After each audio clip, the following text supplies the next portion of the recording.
जय सीताराम। खुश रहो और स्वस्थ रहो सभी लोग। दुनिया के सभी मानव प्राणी खुश रहो और स्वस्थ रहो। और आज हम फिर आए हैं आप सभी के सामने अध्यात्म धारा मेरे विचार के ऊपर।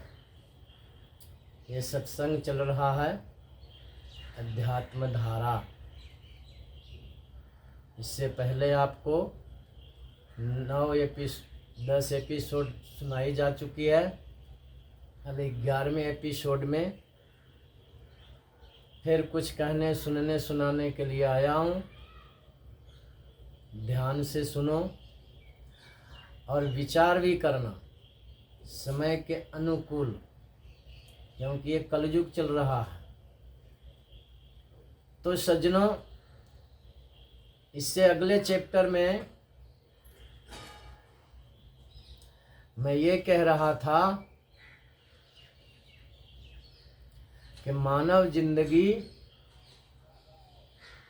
बहुत मुश्किल से मिलता है। यह मानव का शरीर आत्मा को बहुत मुश्किल से मिलता है। बहुत बहुत जन्मों के प्रयास के बाद यह मानव शरीर आत्मा को प्राप्त होता है। तो सज्जनों, माताओं, बहनों, अध्यात्म धारा के विचार में ये चल रहा था सत्संग की धारा। यह संसार, जब परमात्मा ने यह संसार की रचना करी, ईश्वर ने यह संसार की रचना की, फिर जीव जंतुओं का भी उत्पन्न किया, जीव जंतुओं का भी रचना हुआ। हम सभी को लगभग पता है, शास्त्र भी कहता है कि 84 लाख प्रकार के शरीर हैं। जब परमात्मा ने, ईश्वर ने, श्री राम जी ने 83,99,999 प्रकार के शरीर आत्माओं के लिए जब बनाई, जब रचना की, 83,99,999। आखिरी का एक था जो 84 पूरा होता।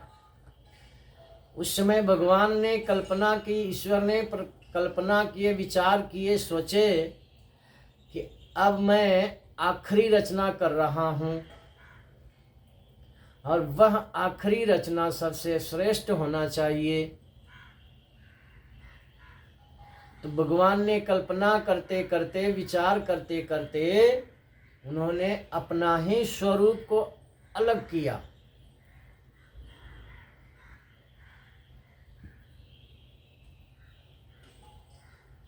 मानव आत्मा का शरीर, जिसे हम मानव प्राणी का शरीर भी कह सकते हैं।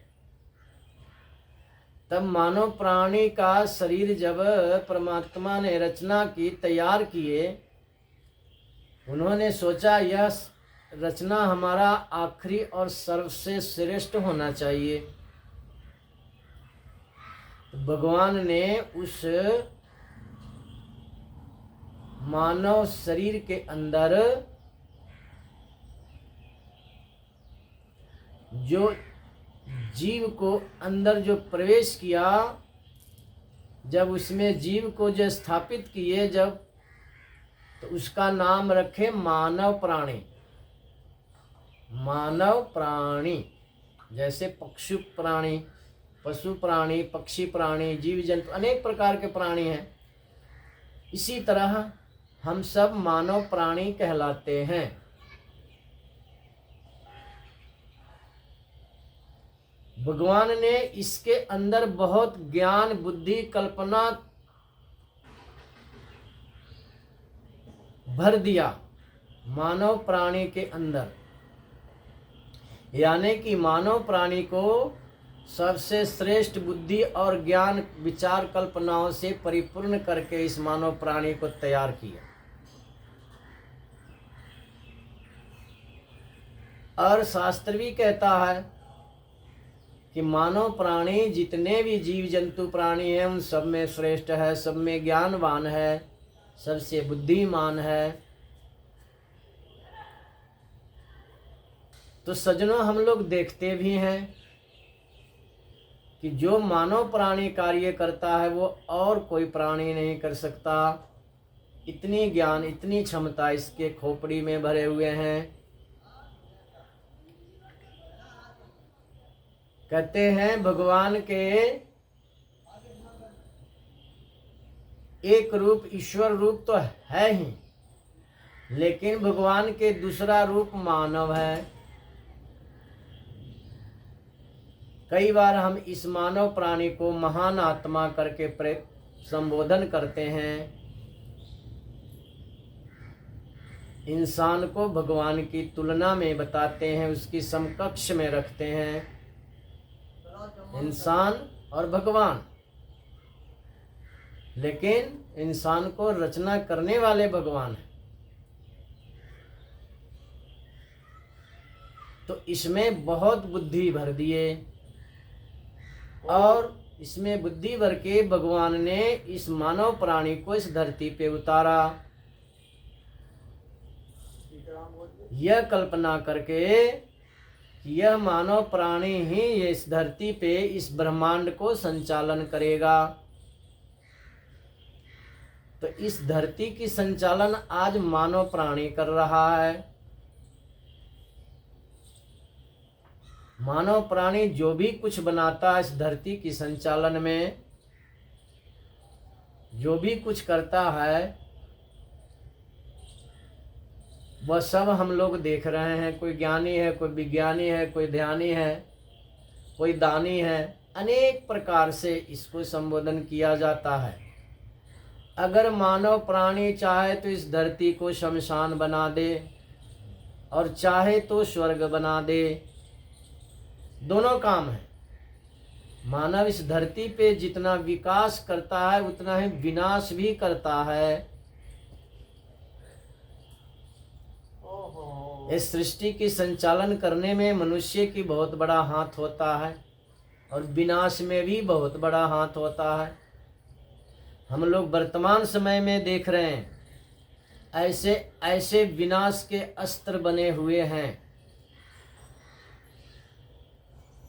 और विकास के भी अच्छे से अच्छे पॉइंट और जो है कार्य किए जा रहे हैं।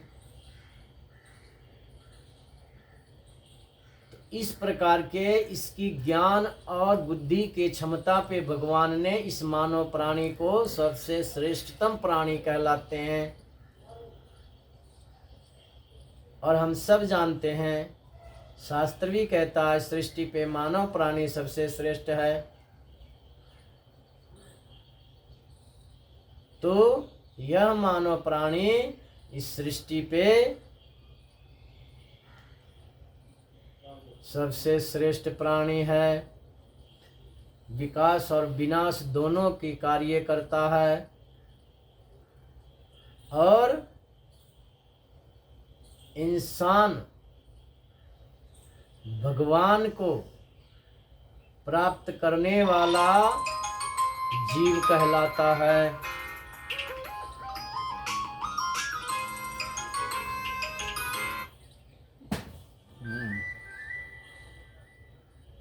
जितना प्रसन्न मानव प्राणी से भगवान होते हैं उतना शायद और किसी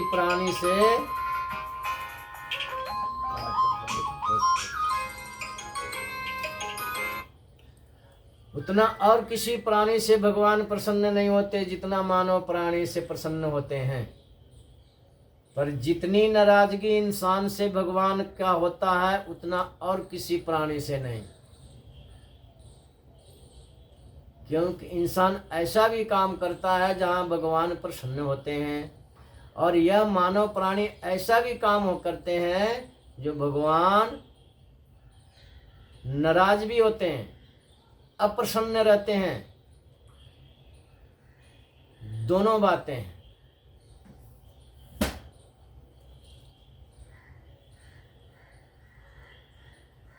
इसलिए मानव प्राणी सबसे श्रेष्ठ प्राणी कहा जाता है।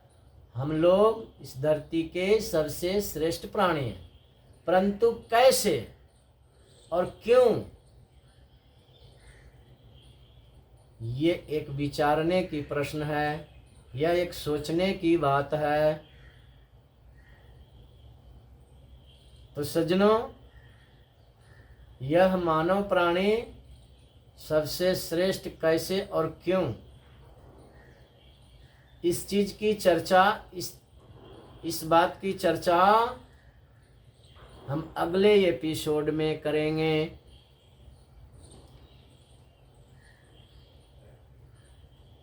फिलहाल हम यही कह सकते हैं कि परमात्मा ने हमें इस धरती पे सबसे श्रेष्ठ प्राणी बना करके भेजा है, तो हमें भी सबसे श्रेष्ठ कार्य करना चाहिए।